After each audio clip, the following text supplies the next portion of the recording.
फरमाते हैं ला यदखुलुल जन्नता आक, जो माँ बाप का नाफरमान है वो जन्नत में दाखिल नहीं होगा।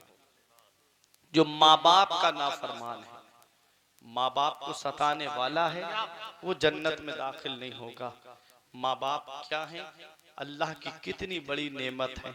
रब 15वें पारे में फरमाता है वक़दा रब्बुका अल्ला तअबुदू इल्ला इय्याहु व बिल वालिदैनि इहसाना।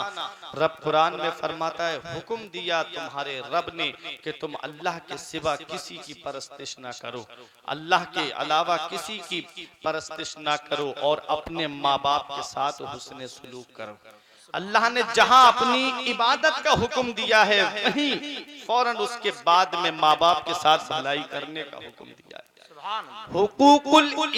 हुकूकुल्लाह को अदा करने के बाद, अल्लाह के हक को अदा करने के बाद, बंदों के हक में सबसे बड़ा हक जो है वो माँ बाप के साथ भलाई करना है, माँ बाप के साथ हुस्ने सुलूक करना है।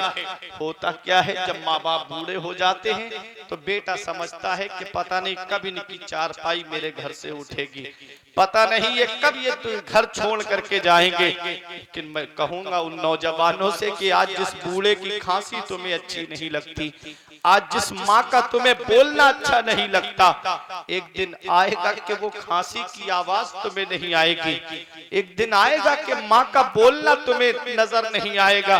फिर चिराग लेके भी ढूंढोगे तो माँ बाप जैसी मोहब्बत करने वाली शख्सियत तुम्हें नहीं मिलेगी, फिर माँ बाप जैसा प्यार करने वाली शख्सियत तुम्हें नहीं मिलेगी। आओ उन बेटों को मैं पैगाम दे दूं जो माँ बाप को तनहा छोड़ करके जा करके अलग अपनी जिंदगी गुजारने लगते हैं वालिदैन की मर्जी के खिलाफ। उनके लिए हदीसे पाक क्या कहती है, एक नौजवान सहाबी यमन से आए थे, आका की बारगाह में आकर के अर्ज किया या रसूल अल्लाह मैं आपकी बारगाह में आ गया हूँ, अब आपका दर छोड़ के नहीं जाऊंगा, अब मैं आपकी चौखट छोड़ के नहीं जाऊंगा या रसूल अल्लाह, पूरी जिंदगी अब आपकी बारगाह में मुझे गुजारना है।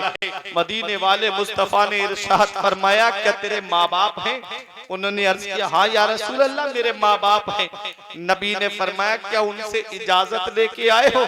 अर्ज करते हाँ या रसूल अल्लाह इजाजत लेके आया हूँ। नबी ने फरमाया जब तुम इजाजत ले रहे थे तो तुमने क्या कहा? कहा मैंने या रसूल अल्लाह कि मैं अब नबी की बारगाह में जा रहा हूँ, अब वापस नहीं आऊंगा। नबी फरमाते जब तुमने माँ बाप से ये कहा था कि अब उनका बेटा वापस नहीं आएगा तो उस वक्त उनकी हालत कैसी थी? वो हंस रहे थे कि रो रहे थे?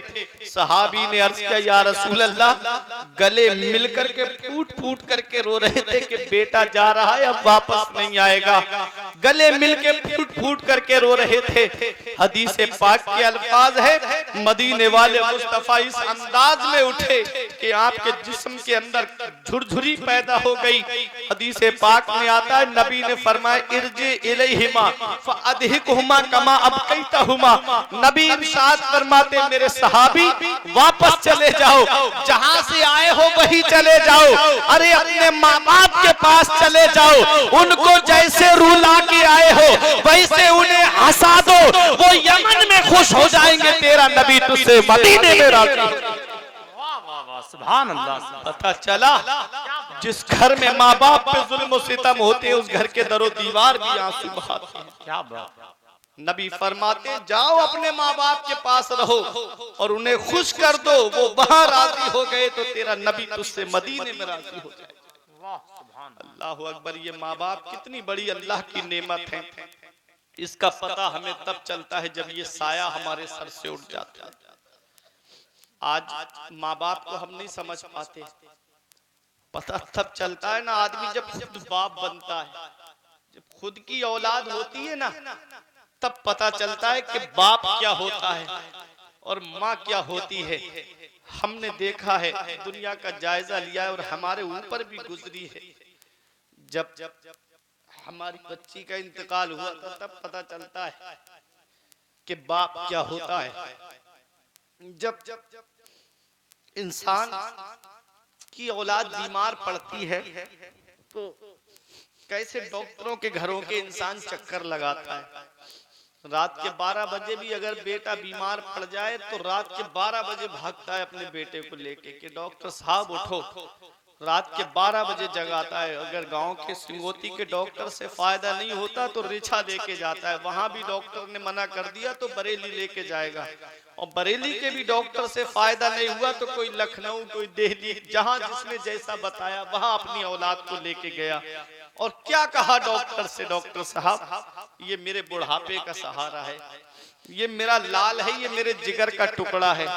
डॉक्टर साहब जमीन बिके तो बिक जाए, मकान बिके तो बिक जाए, घर बार बिके तो बिक जाए, लेकिन मेरी औलाद को कुछ नहीं होना चाहिए। आज का दौर कितना तरक्की कर गया, आज तो आपको हर घर में मोटरसाइकिल मिलेगी, आज तो अक्सर घरों के अंदर कारें आपको मिल जाएंगी, और कार अगर घर में नहीं है तो गांव के अंदर बहुत सारी इको ऐसी लोगों के पास हैं कि आप उनको किराए पे ले जा सकते हैं। ये हमारे बुजुर्ग बैठे, जरा इनसे पूछो 30, 35, 40 साल पीछे पलट के जाओ, किसी किसी के घर में मोटरसाइकिल पाई जाती थी। ऐसा गुर्बत का दौर गुजरा है। तुमने अपने बचपन को भुला दिया, तुमने अपने बचपन को फरामोश कर दिया। आज तुम्हारी औलाद बीमार पड़ी, तुम परेशान हो गए कि मैं बाप हूँ, मेरी औलाद बीमार पड़ गई है, इसके लिए चाहे जमीन बेचना पड़े लेकिन मैं इसको ठीक कराऊंगा, मैं इसको दिखाऊंगा डॉक्टरों को ले जा करके। कैसे तुमने अपने बचपन को भुला दिया कि जब बचपन में तुम बीमार पड़े थे, बाप के पैर में चप्पल नहीं होती लेकिन तुम्हें पैदल डॉक्टर के घरों के पास लेकर के गया, माँ के सर पे चादर नहीं होती, चादर अपने बेटे को उड़ा दी उसने, लेकिन लेकर के डॉक्टरों के घरों पे गया। रास्ते में बारिश आ गई तो माँ ने छाते से औलाद को अपनी छिपा लिया, खुद भीगती चली गई लेकिन बेटे को भीगने नहीं दिया। आज वही बेटा जवान हो गया, 4 पैसे क्या कमाने लगा, नई नवेली दुल्हन के कदम घर में क्या आ गए, वो बूढ़े माँ बाप उसे बुरे लगने लगे। वो माँ बाप जब ये बोलना नहीं जानता था तो माँ बाप ने इसे बोलना सिखाया, जब ये चलना नहीं जानता था तो बाप ने उंगली पकड़ के इसे चलना सिखाया, जब ये खाना नहीं जानता था तो माँ ने छोटे छोटे लुकमे करके खिला के इसको खिलाना सिखाया। आज वही माँ बाप के लिए कहता है इन्होंने मेरे लिए किया क्या है, उन्हीं माँ बाप के लिए कहता है कि माँ बाप मेरे लिए क्या करते हैं। ये घर मैंने अपने पैसे से बनाया, ये जमीन मैंने अपने मेहनत के पैसे से खरीदी है। अरे नादानो, तुम्हें क्या पता हदीस पाक क्या कहती है। नबी की बारगाह में एक सहाबी आए, या रसूल अल्लाह मेरे वालिद पे मेरा कर्जा आ रहा है, वो दे नहीं रहे हैं। नबी ने उनके वालिद को बुलाया, बूढ़े सहाबी थे, असे का सहारा लेके नबी की बारगाह में आए। नबी ने नबी को सलाम किया, नबी ने सलाम का जवाब दिया। नबी ने फरमाया तुम्हारे बेटे का जो कर्ज आ रहा है वो देते क्यों नहीं। अर्ज किया या रसूल अल्लाह, जब मेरे जिस्म में ताकत थी, जब मेरे जिस्म में कुव्वत थी, मैं पैसे कमा के लाता था तो बेटे को खर्च के लिए पैसे देता था, कभी मैंने इससे हिसाब नहीं लिया। आज मेरा बेटा मुझे पैसे खर्च को देता है तो मुझसे कहते हैं कि मैं आपसे ले लूंगा या रसूल अल्लाह, अब मैं अपने बेटे को पैसे कहां से दूं। मेरे जिस्म की हड्डियों ने जवाब दे दिया, मेरे जिस्म की ताकत ने बुढ़ापे में जवाब दे दिया, अब मैं अपने बेटे को पैसे कहां से दूं। इतना सुनना था कि आका की आंखों में आंसू आ गए। हदीस पाक के अल्फाज है, नबी रोने लगे, सहाबा भी रोने लगे। नबी ने इरशाद फरमाया मेरे सहाबा, इन सहाबी की बात को सुन के सिर्फ मैं ही नहीं रो रहा हूँ, सिर्फ तुम ही नहीं रो रहे, बल्कि मेरे इर्द गिर्द जितने पत्थर हैं, जितने ढेले हैं, वो सब के सब आंसू बहा रहे हैं। पता चला जिस घर में माँ बाप को सताया जाता है उस घर के दरो दीवार भी आंसू बहाते हैं। जिस घर में माँ बाप पे जुल्म और सितम होते हैं उस घर से अल्लाह बरकतें और सुकून उठा लेता है। हजरात, माँ बाप अल्लाह की इतनी बड़ी नेमत है। नबी ने इरशाद फरमाया सहाबी अंता व मालो का ले अबी का, मेरे सहाबी तुम पर भी तुम्हारे बाप का हक है और तुम्हारी जायदाद पर भी तुम्हारे बाप का हक है। पता चला बेटा कितना बड़ा घर क्यों ना बना ले, बेटा कितनी भी प्रॉपर्टी जमा क्यों ना कर ले, बेटे पर भी उसके बाप का हक है और उसकी जमीन और जायदाद पर भी उसके बाप का हक। बेशक ये माँ बाप है, पूरी जिंदगी बेटा खिदमत करता रहे तब भी इनके एहसानों का बदला नहीं चुका सकता। एक सहाबी ने अपनी माँ को अपनी पुश्त पे सवार करके हज कराया और नबी की बारगाह में आए, या रसूल अल्लाह, मैंने अपनी बूढ़ी माँ को जो माजूर थी उनको अपने कांधे पे बिठा करके हज कराया है, क्या मैंने अपनी माँ के एहसानों का बदला उतार दिया? नबी फरमाते हैं तेरी पैदाइश के वक्त तेरी माँ को जो दर्द के झटके उठे थे, जो तेरी माँ को दर्द उठे थे, उन दर्दों में से एक दर्द का तूने बदला नहीं चुकाया है। तो पूरी जिंदगी की बात करता है। तो कितना बड़ा एहसान है माँ बाप का। इंसान जो माँ बाप को सताता है, नबी फरमाते वो जन्नत में नहीं जाएगा। ला यदखुलुल जन्नता आक, माँ बाप का नाफरमान, माँ बाप को सताने वाला जन्नत में नहीं जाएगा। अब सोचो, माँ बाप के ऊपर जो जुल्म सितम करते हैं, जो माँ बाप को घर से निकाल देते हैं और माँ बाप दर बदर की ठोकरें खाते फिरते हैं, वो क्या जवाब देंगे कयामत में अपने नबी को? क्या जवाब देंगे कयामत में अपने रब की बारगाह में? याद रखो, ये माँ बाप अल्लाह की बहुत बड़ी नेमत है। इनका पता तब चलता है जब ये साए हमारे सर से उठ जाते हैं। फिर चिराग लेके भी ढूंढोगे तो माँ बाप जैसी मोहब्बत करने वाली शख्सियत तुम्हें नहीं मिलेगी। अगर दुनिया में बगैर लालच के कोई तुमसे मोहब्बत करता है तो वो तुम्हारा बाप है, और बगैर मतलब के तुम्हें कोई मशवरा देती है तो वो तुम्हारी बूढ़ी माँ है। दुनिया में ये दो ही शख्सियतें ऐसी हैं जिनके मशवरे में और जिनकी बातों में कोई लालच और कोई मतलब नहीं होता है, सिर्फ बेटे की मोहब्बत होती है।